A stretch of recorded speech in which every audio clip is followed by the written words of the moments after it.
friends, and welcome back to my channel. In this video I'm going to be sharing my recent trip to Chatsworth House in Derbyshire.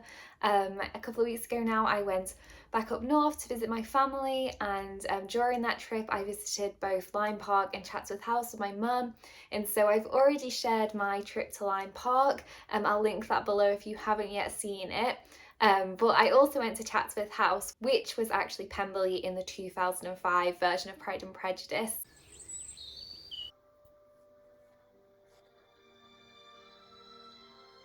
And are you having a pleasant trip? Very popular location, very well-known house, and I'm excited to take you along with me. Like with Lyme Park, this wasn't actually my first visit to Chatsworth House. I have been before when I was younger. I actually went not too long after the 2005 film came out. I was really excited for that film. I was already a massive Pride and Prejudice fan anyway, and so it was really cool to see a new modern take of it that was actually released in my lifetime. Although I was still really young, so I can't remember a lot of the trip. I do remember when I was younger you could play in the water steps that they have. You used to be able to take your swimming costumes and you could kind of, put your feet in and kind of paddle around a bit with your friends. And also I do remember hunting out the Mr. Darcy bust because, what can I say, 10-year-old Izzy had the same motives as 24-year-old Izzy. We were driven by the same things, mostly Jane Austen.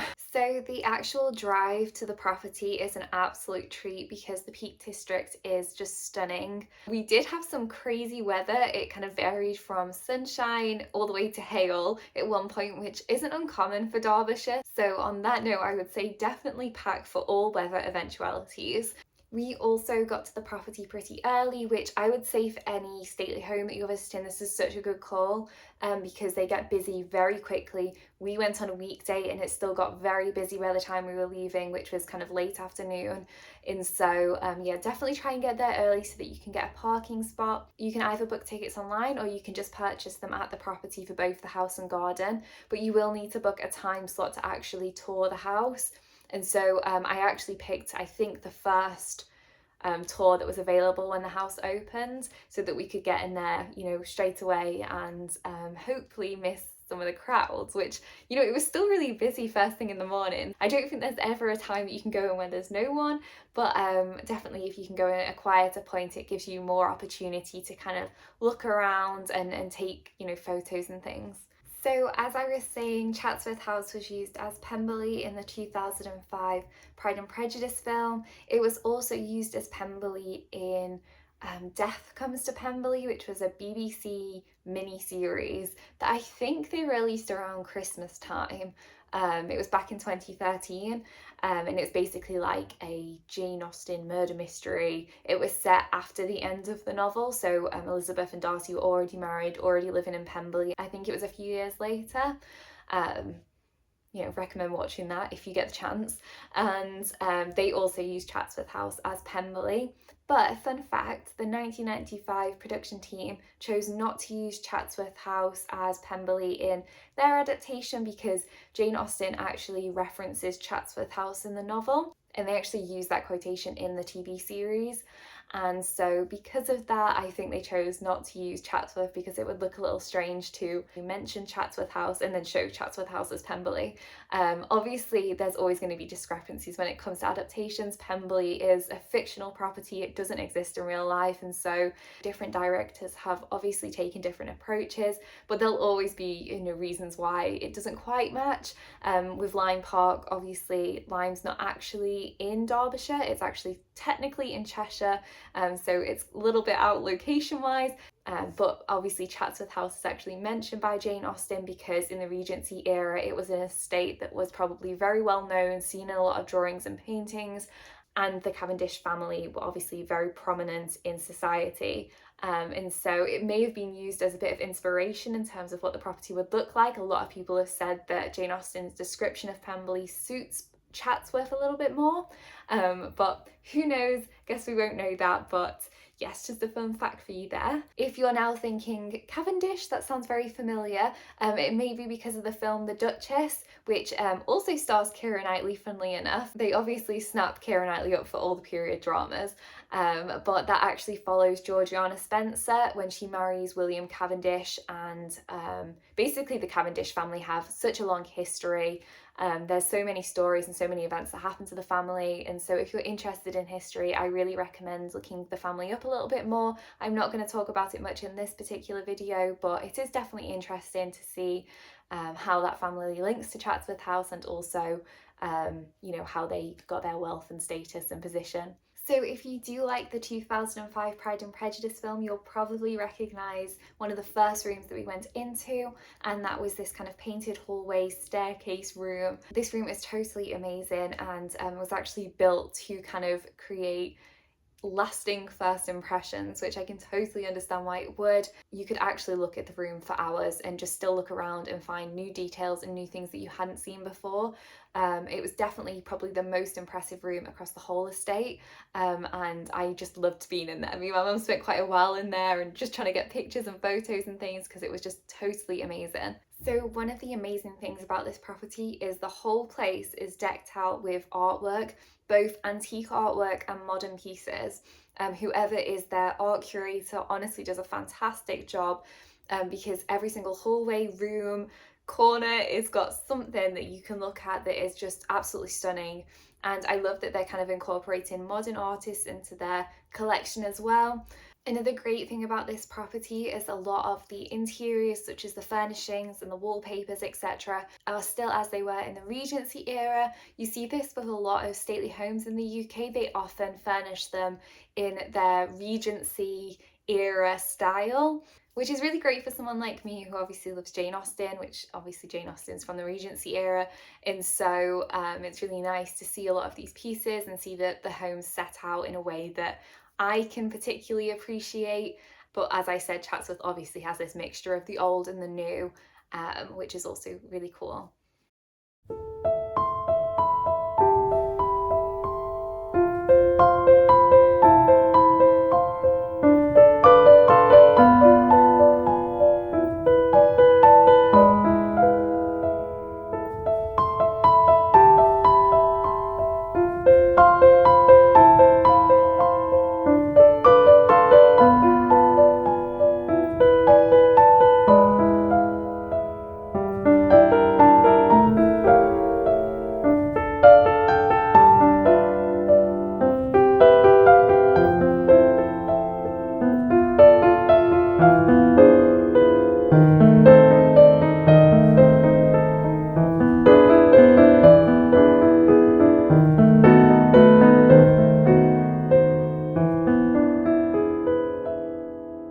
One of my favourite rooms in the whole property is the sculpture gallery. This is super unique. I'm pretty sure it's maybe one of the only properties in the UK that has a sculpture gallery inside. Most people have sculpture galleries outside in their gardens and things, and so it's pretty unique in the sense that it's inside. And I think that's probably why they used it for so much footage in the 2005 film, because it is quite amazing to witness and see. And I loved looking around here. A lot of the house, as you can probably tell by a lot of the footage, has a very heavy classical influence, and this room in particular I think really showcases that. But it's absolutely stunning. It's also the last room that you come to before the gift shop, and so it's a really fantastic finale. So the Matthew Macfadyen bust used to be in this gallery room, and when I was little this is where it was found. However, I think so many guests were kissing the bust that they ended up moving it into the gift room, which is actually the next room that you come to, so you don't have to wait too long. But yeah, for those reasons they have to have like a staff member quite close by to it, which is kind of funny. But yeah, I will get to the gift room next. So understandably, the gift shop has a lot of Jane Austen themed things in there. Obviously, the Matthew Macfadyen bust is here, which you've got to get a photo with if you visit. There was so much in the gift shop that I could have bought. I could have bought a Matthew Macfadyen mini bust. I could have bought some other of the busts of the different sculptures that they had. I could have bought loads of their paintings and things, but I did manage to get one print that I was really happy with, and it was this one, which is a Georgian print of Chatsworth, and as you can see they have the kind of familiar empire waistgown dresses on, so very Regency, very Jane Austen. So I was pretty happy with this. I don't know where I'm going to put it yet, somewhere either in my office or maybe in the living room. It could potentially go quite well in there because it's got a couple of, you know, like pink colours, so it might go in my living room quite well. But When you come out of the gift shop, then you enter the gardens, and luckily there is actually a coffee shop just on the corner here, which is fantastic. So me and my mum sat down for a little bit and grabbed a drink because the house is pretty big, and so you are on your feet for quite a lot of the time. So it is nice to just kind of sit down for a little bit and chill out before you explore the gardens. As you can see, we were really lucky because the weather cleared up amazingly. It's still a little bit grey overhead, but considering it was hailing on our way there, I was okay with the grey skies as long as it was dry. So with it being early April, obviously there wasn't that many flowers out. It's still a time where a lot of people are planting and buds are just starting to sprout, and so the garden wasn't obviously decked out with tons of flowers, but it was still really lovely to see. Obviously they have this incredible fountain, which I think you'll probably recognise from the film as well, so that's really great to see. And also you have such a lovely view of the property from the fountain area, so me and my mum got some photos there because it was really cool, and also matched up with my travel guide. So I got some photos of my travel guide, just kind of like, you know, I'm here, I'm at the location. So that was really cool as well. Once we'd finished in the gardens, we actually headed back out again, and we went to the front of that whole property. So the area when you drive in before you get to the car park, you can actually go to that area as well. You can walk across the whole of the grounds, but if you go to where the bridge is, you actually get quite a good view of the property, and it was really quiet there, so it was really lovely to just get some photos of the house as a whole and to go to the bridge. And there were some cute little ducks, so I obviously had to go and get some photos of the ducks, and that was what we did just before we headed home. So that was our whole trip. It was very fun. If you happen to be in Derbyshire for a bit longer, there's so many other places that you can visit. Obviously Lyme Park is just a county across, and also Chatsworth is actually located in a town called Bakewell, which is an absolutely beautiful town. I love Bakewell. I go there pretty regularly when I'm visiting my family, even though I don't always visit Chatsworth House. I do love visiting Bakewell, and they have some great bookshops. One of my favourite being, I think it's called Hawkridge Bookshop, but I've got a lot of my kind of vintage antique Jane Austen books from there. And I will definitely go back again. I'd love to take Nick because he's never been before. So yeah, that was my Chatsworth House experience. I hope you enjoyed this video. Please subscribe if you haven't already. And if you are a big Jane Austen fan, I do have a podcast. It's What the Austen.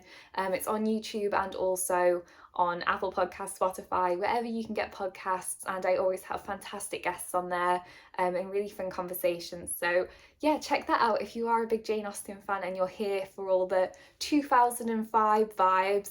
Yeah, that's everything from me today, and I will see you in another video.